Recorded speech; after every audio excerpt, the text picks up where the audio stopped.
성경 봉독하겠습니다. 마태복음 6장 19절에서 24절까지입니다. 마태복음 6장 19절에서 24절까지 함께 봉독하겠습니다. 너희를 위하여 보물을 땅에 쌓아두지 말라. 거기는 좀과 동록이 해하며 도둑이 구멍을 뚫고 도둑질하느니라. 오직 너희를 위하여 보물을 하늘에 쌓아두라. 거기는 좀이나 동록이 해하지 못하며 도둑이 구멍을 뚫지도 못하고 도둑질도 못하느니라. 네 보물 있는 그곳에는 네 마음도 있느니라. 눈은 몸의 등불이니 그러므로 내 눈이 성하면 온몸이 밝을 것이요 눈이 나쁘면 온몸이 어두울 것이니 그러므로 내게 있는 빛이 어두우면 그 어둠이 얼마나 더하겠느냐. 한 사람이 두 주인을 섬기지 못할 것이니 혹 이를 미워하고 저를 사랑하거나 혹 이를 중히 여기고 저를 경히 여김이라. 너희가 하나님과 재물을 겸하여 섬기지 못하느니라. 아멘. 우리가 지금 사순절을 2주째 보내고 있습니다. 각자 처소에서 생활하시는 중에 자신을 돌아보시면서 경건한 삶을 이어가실 때 우리를 구원하신 예수 그리스도께서 어떤 삶을 사셨고 또 그 죽음의 의미는 무엇이고 또 부활을 통해서 우리에게 주신 새로운 약속은 또 무엇인지 이런 것들을 음미하고 또 삶 속에 적용하는 그런 시간들을 가지시기를 축원합니다. 또한 사회적으로 역병이 번져서 여러 가지 마음도 불편하고 힘겨운 점들이 있지만은 하나님께 기도하면서 경건한 삶을 이어갈 때 그와 같은 역병도 속히 지나갈 것이라 믿습니다. 하나님께서 여러분과 늘 동행하실 것이라 믿습니다. 자, 오늘 본문을 가지고 같이 말씀을 나눠보겠습니다. 오늘 본문은 이제 너희 보물을 하늘에 쌓아두라 이런 말씀을 주로 요지를 해서 알려주고 있죠. 보물은 이제 가장 귀한 거니까 자기만 아는 장소에 대결반적으로 숨겨 놓죠. 숨긴다는 말이 조금 부정적이지만은 그만큼 귀하다는 얘기죠. 보물이 그러한 이제 물체인데, 근데 그거를 넣어둬야 되는 장소가 하늘이어야 한다. 이렇게 예수님께서 말씀하고 계시는 거죠. 자, 보물이 하늘에 이렇게 보관해 줘야 된다. 이렇게 얘기하시는 거는 그 보물이 물질이 아니라는 얘기를 하고 계시는 거죠. 물질이 아니다. 그렇죠? 왜냐하면 물질은 인간이 하늘로 가져갈 수도 없을 뿐만 아니라 하늘에서도 가져오라고 요구하지 않는 그런 것이죠. 하늘에서, 천국에서는 그 필요 혹은 궁핍이라는 이 개념 자체가 없습니다. 우리가 이 땅에서 가져가야 될 그런 물질은 필요 없는 것이죠. 이런 유머가 하나 있습니다. 유머를 하나 소개를 시켜드리죠. 아주 이 하나님을 잘 믿는 부자가 있었어요. 그런데 이 사람도 이제 죽게 되었습니다. 그래서 천사가 이제 그 사람에게 나타나서 곧 하나님께서 너를 부르실 것이다 하고 이렇게 일러주었습니다. 그랬더니 부자가 천사에게 간청을 합니다.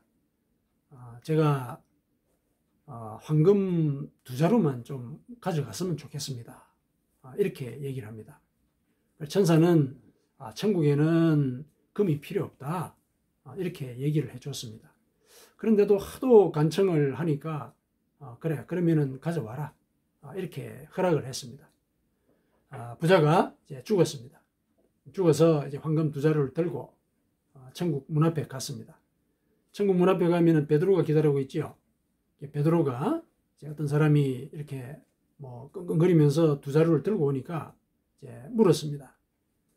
뭘 그렇게 가지고 옵니까? 당신 짐이 그게 뭡니까? 이렇게 물었더니 그 부자가 황금 2자루 가지고 왔습니다. 이렇게 말을 했습니다. 그랬더니 베드로가 아니 그 도로 포장재를 왜 가지고 왔어? 이렇게 얘기를 했다 그럽니다. 이게 이제 어떤 유머인지는 짐작을 하시죠. 이제 서울이 아니라 천국은 모든 길이 황금으로 되어 있다는 얘기죠. 황금으로 되어 있다. 그래서 황금은 천국에서는 도로 포장재로나 이렇게 쓰이는 그런 것이기 때문에 이 부자가 염두에 두고 있었던 어떤 경제 활동, 그거를 이 가져간 황금으로 할 수 있을 것이다. 이런 일은 없다는 얘기죠. 그런 얘기를 이제 이렇게 유머를 통해서 일러줬습니다. 그러니까 이 유머에서도 또 한편 알려주는 것은 이 물질은 천국에 가져갈 수 없다. 이 얘기를 알려주는 것이죠. 그래서 예수님께서 말씀하시는 그 보물은 물질이 아니라 마음이다. 오늘 본문에 보면은 21절에 보면은 네 보물 있는 그곳에는 네 마음도 있느니라. 뭡니까? 보물이 있는 곳에 내 마음이 있다는 얘기는 실은 그 보물이 마음이다. 이런 얘기죠. 보물이 마음이다. 우리와 같은 경우는 하나님을 믿는 마음. 그렇죠? 이것이 바로 하늘에 쌓아둘 수 있는 보물인 것입니다. 자, 그러면은 이제 그 마음이 구체적으로 어떤 것인가? 또 어떻게 하면은 하늘에 쌓을 수 있는가? 이게 이제 궁금해집니다. 요 점에 집중해서 오늘 본문의 메시지를 같이 한번 새겨보도록 하겠습니다. 자, 그 보물이 뭔지 알기 위해서는 오늘 본문하고 이 본문 앞에 나오는 내용이 있죠. 그거를 맥락을 따져서 조금 살펴볼 필요가 있습니다. 맥락을 이렇게 한번 쭉 따져서 볼 때 앞에 나온 그 내용하고 오늘 본문사에는 뭔가 이렇게 비약이 있는 것 같은 생각이 듭니다. 왜냐하면 오늘 본문은 앞에 나온 내용들과는 주제가 사뭇 다른 인상을 주거든요.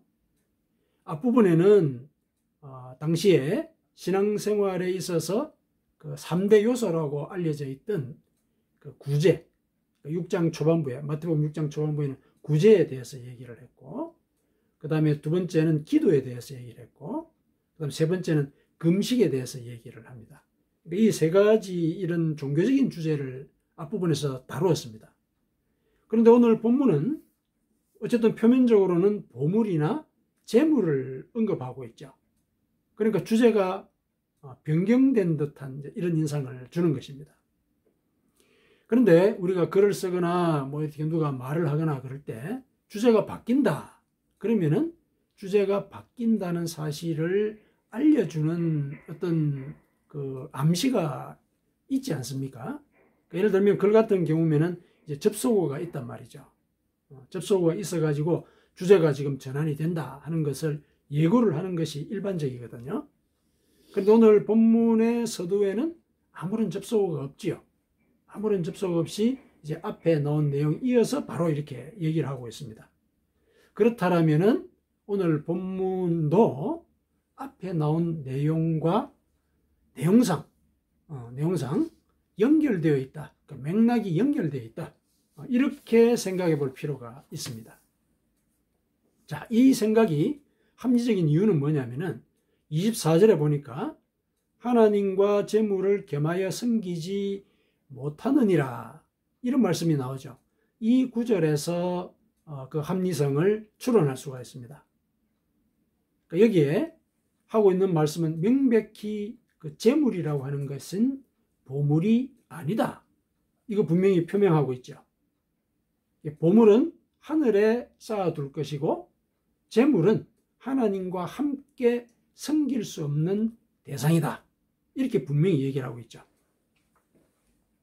자, 그래서 이제 앞에 나온 내용, 이제 구제와 기도와 그다음에 금식과 관련된 그 내용이 아마 보물과 연관되어 있을 것이다. 이렇게 우리가 생각을 할 수 있게 된다는 얘기죠. 자, 그러면은 이제 그 보물이 뭐냐? 그거를 오늘 본문 앞의 내용에서 추론해 보겠습니다. 예수님께서는 서기관들과 바리새인들의 그 종교적인 행위에 대해서 6장 이 초반부에 쭉 언급을 하셨거든요. 이 사람들은 종교 지도자들이었거든요. 그 당시에. 이들은 이제 구제를 할 때 나팔을 불면서 했다. 나팔을 불면서 했다. 막 이렇게 과시를 하면서 구제를 했다는 얘기죠.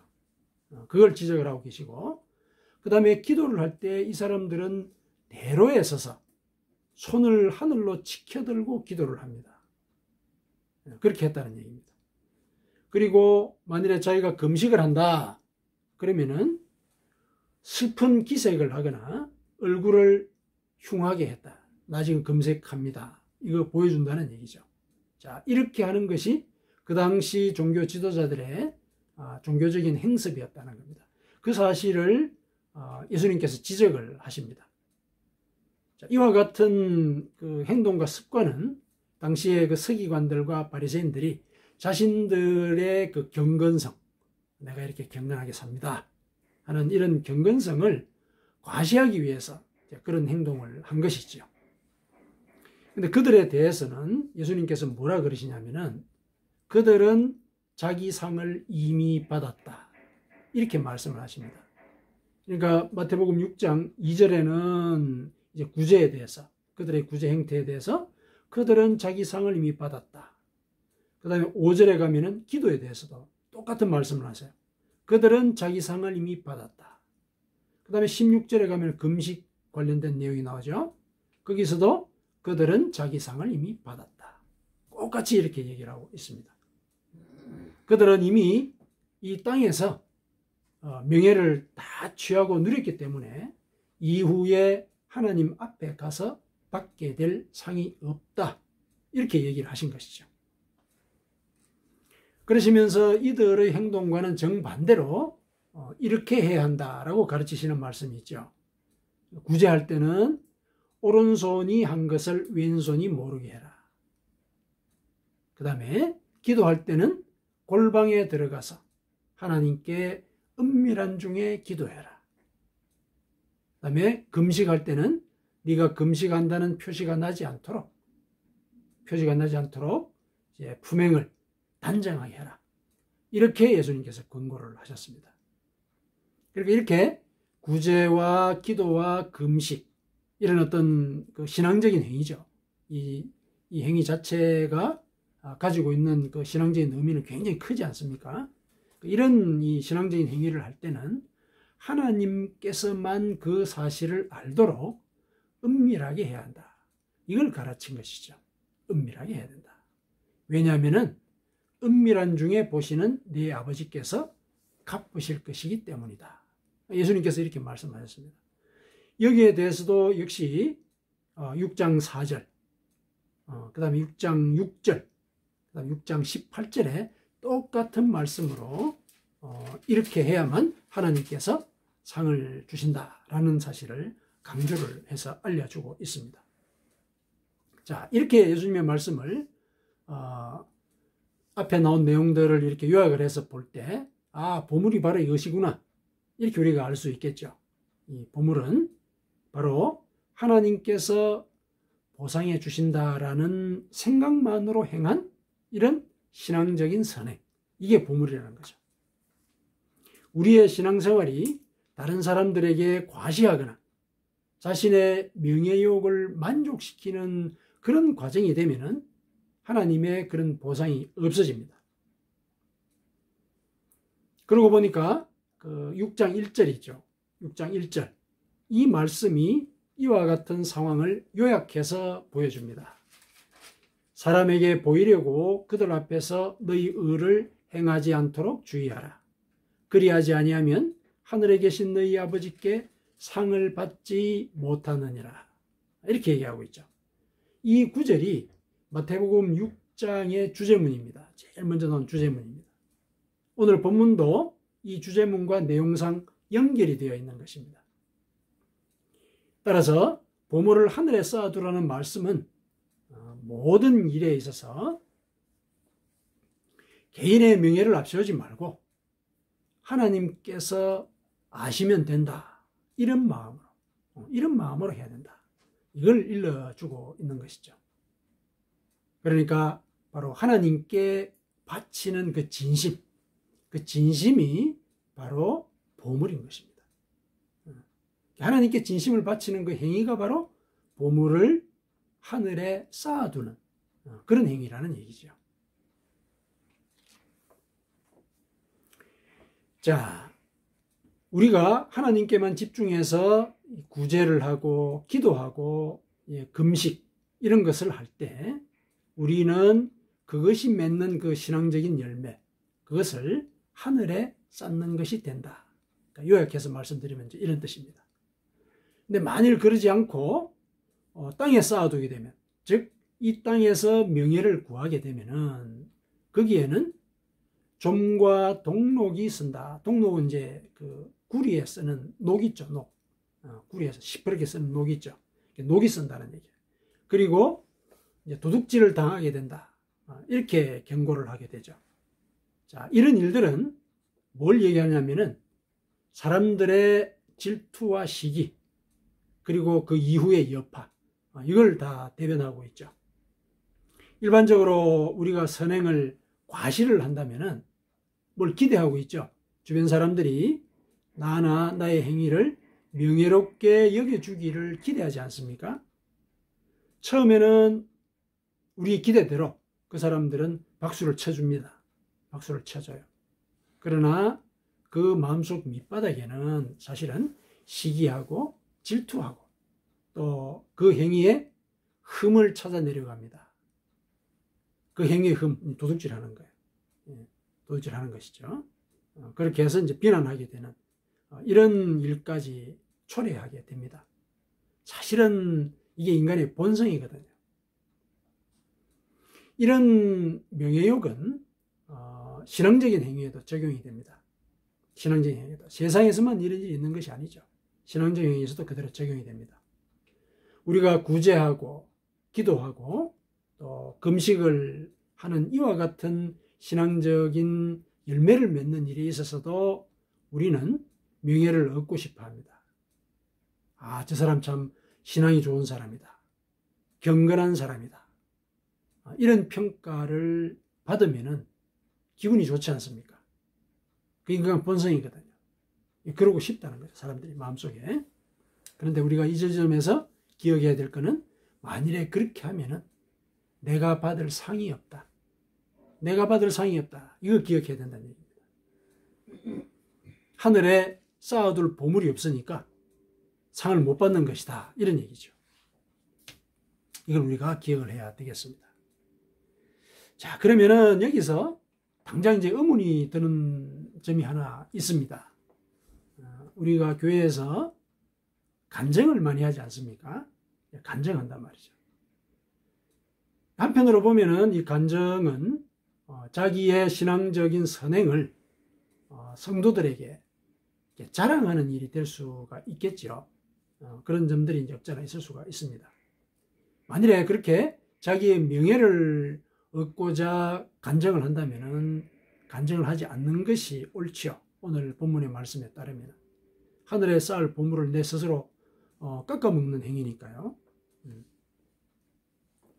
하지만은 우리가 교회에서 간증을 하는 것은 명예욕 때문이 아니라 신앙을 격려하기 위해서 하는 일이죠. 이 동기가 다르다는 얘기입니다. 자기 명예를 얻기 위해서 하는 것이 아니라 성도들의 신앙을 격려하기 위해서 하는 것이다. 간증은 간증자 자신이 아니라 간증을 듣는 성도들에게 더 관심을 갖고 초점을 갖고 있다는 얘기입니다. 그런 행위가 간증이라는 것이죠. 이거는 마치 교사가 학생들에게 가르치면서 잘난 척하지 않는 것, 이것하고 같은 것이죠. 먼저 하나님의 은혜를 경험했기 때문에 그 경험한 은혜를 통해서 하나님을 똑같이 경험할 수 있도록 안내하고 가르치는 역할을 하는 것, 이게 간증이라는 얘기죠. 예수님께서는 부활하시고 천국으로 승천하시기 전에 마지막으로 우리에게 이런 명령을 내리셨어요. 마태복음 28장 20절에 끝절이죠. 뭐라고 명령하셨냐면은 내가 너희에게 분부한 모든 것을 가르쳐서 지키게 하라. 이 명령을 따르는 게 간증입니다. 그건 그렇게 이해를 하시면 되겠습니다. 그리고 이 간증을 한다는 것도 참 중요한 이 결단이 있어야 할 수 있는 거잖아요. 쉽게 할 수 있는 건 아니거든요. 그럼 간증하는 사람들은 어떤 마음으로 간증을 하게 되느냐? 그거는 자기가 가지고 간증하고 싶은 그 간증의 내용이 자기에게는 보물이긴 하지만은 자신과 성도들의 관계도 보물이라고 보기 때문에 그래서 자기의 보물을 공개를 하는 것이죠. 성도들이 자신의 보물을 두고 좀이나 동록처럼 공격하지 않을 것을 알기 때문에 그래서 간증을 하는 것입니다. 내가 간증을 할 때 다른 성도들이 하나님의 은혜를 놀라워하면서 똑같은 은혜와 사랑을 받기 위해서 용기를 내어서 신앙생활을 하게 될 것을 믿기 때문에 간증을 하는 것이죠. 신앙 간증은 우리는 그렇게 이해를 하고 있습니다. 자, 물론 이제 이와 같은 상황에 있어서 영적 분별력은 굉장히 중요합니다. 영적 분별력이 중요합니다. 22절, 23절에서 언급하고 있는 내용이 있죠. 눈이 밝아야 한다 하는 이 말씀, 그게 바로 영적 분별력이 필요하다는 얘기를 일러주시는 것입니다. 자기의 행위에 대해서 영적 분별력이 있을 때 좀과 동록이 슬지 않도록 할 수 있다. 도둑질 당하지 않도록 자기가 자기의 행위를 단속할 수가 있다. 이거는 바깥에서의 생활뿐만 아니라 교회에서의 이 간증과 관련된 또한 또 신앙의 과정 속에서 신앙의 열매를 맺는 일들, 이 모든 것들에 다 적용이 됩니다. 영적인 분별력이 있어야 한다. 오늘 본문이 눈이 성하면 자기 온몸이 밝아진다 이렇게 얘기하고 있지 않습니까? 그래서 무슨 일을 하든지 이게 내 명예를 위한 것이냐 혹은 다른 사람들을 격려하고 다른 사람을 위한 그런 일을 하는 것이냐 이거를 이제 분별을 하고 행동을 하게 될 때 나의 온 행위가 마치 진리의 빛 아래 있는 것처럼 밝아진다는 얘기죠. 분별해서 이렇게 행동을 하게 되는 것이니까. 그래서 자신의 모든 행동을 하나님의 말씀에 비추어서 그늘진 부분이 없도록 이제 통제할 수 있게 되는 것. 그게 영적인 분별력을 의미하잖아요. 이제 그와 같은 상태가 되도록 우리가 유념을 해야 한다. 자, 그리고 이제 또 한 가지 뒷부분에 보니까 예수님께서 덧붙이신 말씀이 이와 같이 보물에 대해서 얘기를 하신 뒤에 땅에 쌓아 놓는 것은 사실은 재물이다 이런 말씀을 하신 것이죠. 땅에 쌓아 놓는 건 재물이다. 재물은 하나님과 함께 섬길 수 있는 대상이 아니다. 이걸 분명히 명시를 하고 계십니다. 성경은 이렇게 여러 이 판으로 번역이 되어 있는데 그 킹 제임스 이 판본이 있습니다. 그 번역이 된 킹 제임스 판본, 거기에는 이 재물을 재물의 신, 그 만몬, 만몬이라고 이렇게 번역을 해두었습니다. 요즘 나오는 성경들은 이제 부, wealth 이렇게 번역을 하는데 킹 제임스 버전은 만몬이라고 번역을 했어요. 이 재물의 신이거든요. 만몬은 하나님의 사역을 방해하는 사탄의 졸개예요. 사탄의 부하입니다. 만몬으로 이렇게 번역을 한 이유가 그것이죠. 이 만몬은 개인의 이 욕망을 부추기는 그런 역할을 해요. 소유욕, 특히 여기 같으면 이제 명예욕이죠. 명예욕을 부추기는 그런 역할을 합니다.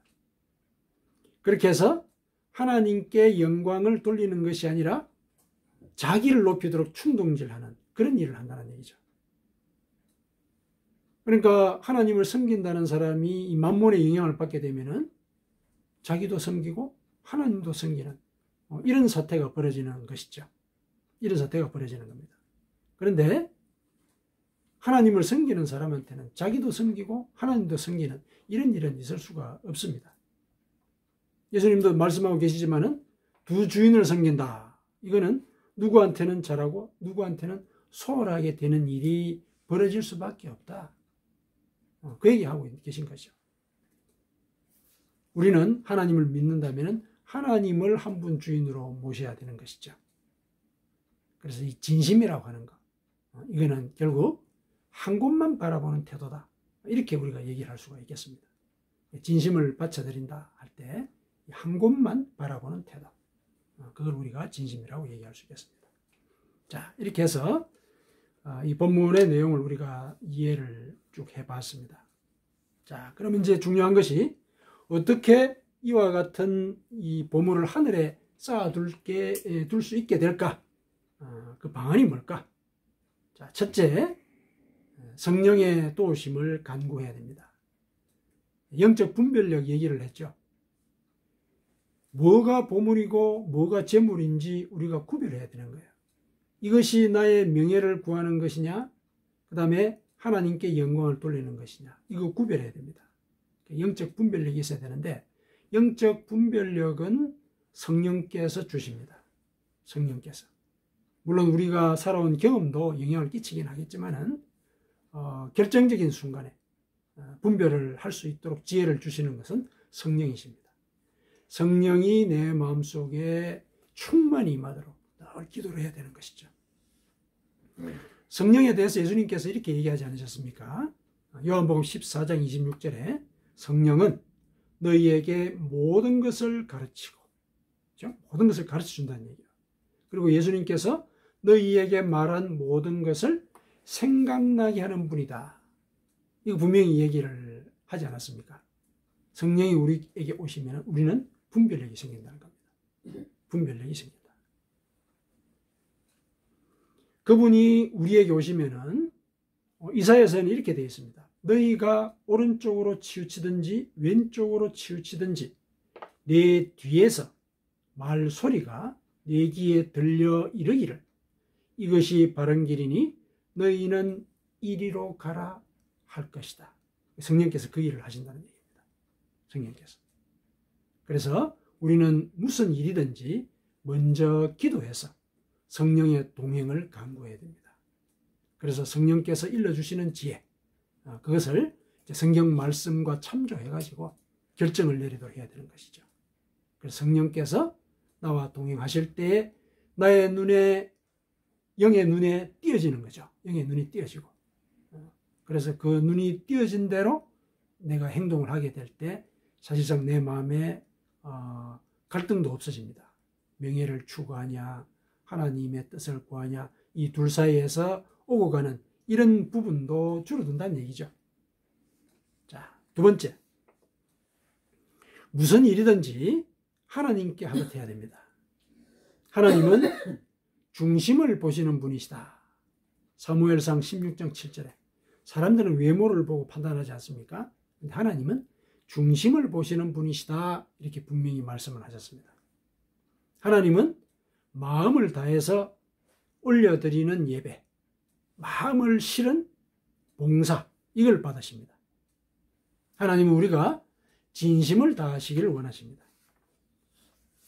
여기서 진심을 다한다는 말은 여러 가지로 해석할 수 있지만은 무엇보다도 자신과 상대방의 관계에 집중하는 것, 이게 진심을 다한다는 뜻, 이렇게 보시면 되겠습니다. 다른 사람이 그 관계에 개입할 여지가 없는 상태, 이게 진심입니다. 예를 들어서 내가 누군가를 도와야 될 그런 상황이 있다, 이런 상황을 한번 상정을 해봅시다. 우리 하나님을 믿는 사람들은 누군가를 도울 때 오른손이 하는 것을 왼손이 모르게 하라 하는 이런 말씀을 알고 있기 때문에 공개된 자리에서 이렇게 누구를 돕는 게 좀 주저될 때가 있습니다. 주저될 때가 있죠. 그래서 정작 도움이 필요한 사람을 돕지 못하는 그런 경우들이 좀 있지요. 이 같은 상황은 이제 하나님의 말씀을 의식해서 그렇게 하는 것 같지만은 사실은 자신의 얼굴을 의식하기 때문에 이제 그렇게 주저하는 행동을 하게 되는 것입니다. 그런 상황에서 하나님께서는 주변에 아무리 사람들이 많아도 도움을 받아야 하는 사람의 필요에 집중하라고 말씀하셨고, 예수님도 실제로 그렇게 하셨죠. 사람들이 막 몰려올 때 뭐 병도 고치고 그러셨지만 그게 당신의 명예를 구하기 위한 게 아니었죠. 물론 그걸 통해서 사람들이 예수님을 왕으로 만들려고 막 하고 그러기는 했었습니다. 그러나 예수님은 지금 도움이 필요한 사람, 그 사람에게 집중을 하셨거든요. 그래서 누가 뭐라 하든지 그 사람을 고쳐주셨죠. 그리고 바리새인과 서기관들이 예수님께서 죄인들과 막 어울리는 걸 보고 막 비난을 하지 않았습니까? 어떤 면에서 보면은 죄인들과 어울리는 것이 도덕적으로 이렇게 내가 참 너그러운 사람이다 이런 걸 과시하는 그런 행위일 수도 있거든요. 명예를 구하려고 저런다라고 이런 비난도 있었겠지요. 그러나 그런 비난 아랑곳하지 않으셨습니다. 그들과 어울리면서 그들을 격려하고 그들에게 구원의 길을 일러주셨거든요. 그래서 예수님께서 하셨던 이와 같은 방식, 이게 바로 사실은 오른손이 하는 것을 왼손이 모르게 하는 것입니다. 그러니까 왼손, 즉 자기의 명예, 이거 의식하지 않는다는 거죠. 왼손이 모르게 한다는 거, 이게 바로 자기의 명예를 의식하지 않는다라는 거, 그런 의미로 우리가 이해를 하시면 되겠습니다. 그래서 여러분들이 뭐 길을 가다가 혹은 이 지하철에서 이제 뭐 적선을 해야 될 때가 있지 않습니까? 그리고 또 친구들하고 가다가 노숙자들을 만나는 경우들도 있거든요.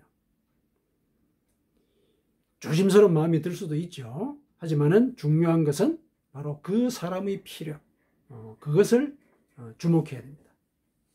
그렇게 주목하는 일에 마음을 쏟게 되면은 도움이 필요한 그 사람에게 당신의 진심을 전할 수 있게 됩니다. 그 진심을 받는 사람이 바로 하나님이시기 때문에 그렇습니다. 자, 세 번째. 하나님과의 사이에 비밀을 자주 만들어야 됩니다. 하나님께 회개하는 것도 하나님과 나와 사이의 그 비밀이지만은 하나님께서 기뻐하시는 일을 내가 은밀하게 행한 것, 이것도 비밀이죠. 오늘 본문의 앞 내용에서 은밀한 중에 보시는 내 아버지께서 갚으시리라, 세번씩이나 얘기하지 않았습니까? 나와 비밀을 만들자, 이런 얘기죠. 나와 비밀을 만들자. 이런 비밀이 많을수록 관계가 돈독해지지 않겠습니까? 비밀을 공유하는 사이가 굉장히 돈독한 사이거든요. 하나님과 나만이 아는 이 이야기는 나중에 보상을 받게 되기도 하지만은 우리 일상 삶 속에서 내가 슬플 때 용기를 갖게 하고 또 힘들 때 소망을 품게 합니다. 왜냐하면 나와 비밀을 공유하는 하나님이 내 곁에 계시다는 것, 이걸 우리가 알기 때문에 그런 것이죠. 그래서 이런 일을 기회 있을 때마다 행하게 되면은 우리는 하나님의 그 구원의 약속을 더 확신하게 되고 하나님의 사랑이 우리의 영혼을 감싸는 것을 느끼게 될 것입니다. 사랑하는 사람들은 비밀을 공유합니다. 물론 사람들 사이에서는 그 비밀이 깨지기도 하지만은 하나님은 우리가 천국에 올 때까지 그 비밀을 간직했다가 내 아들아, 내 딸아, 수고했다, 이렇게 칭찬을 하시면서 보상을 해 주십니다. 사랑하는 성도 여러분, 요즘 우리가 사순절을 지내고 있습니다. 평상시에도 경건하게 살도록 노력하지만은 이 기간 동안에는 예수님의 삶과 죽음과 부활을 묵상하면서 그 의미를 어떻게 구현할지를 우리가 고민하는 그런 시간들을 보내게 됩니다. 이처럼 우리가 좀 더 근신하려고 하는 이런 노력, 하나님께서 보고 계십니다. 내 마음의 중심을 보고 계시는 것이죠. 하나님께 이러한 진심을 올려드리는 것이 우리의 보물을 하늘에 쌓는 길입니다. 사순절 기간에 여러분의 보물이 하늘에 많이 쌓이기를 축원합니다. 아멘.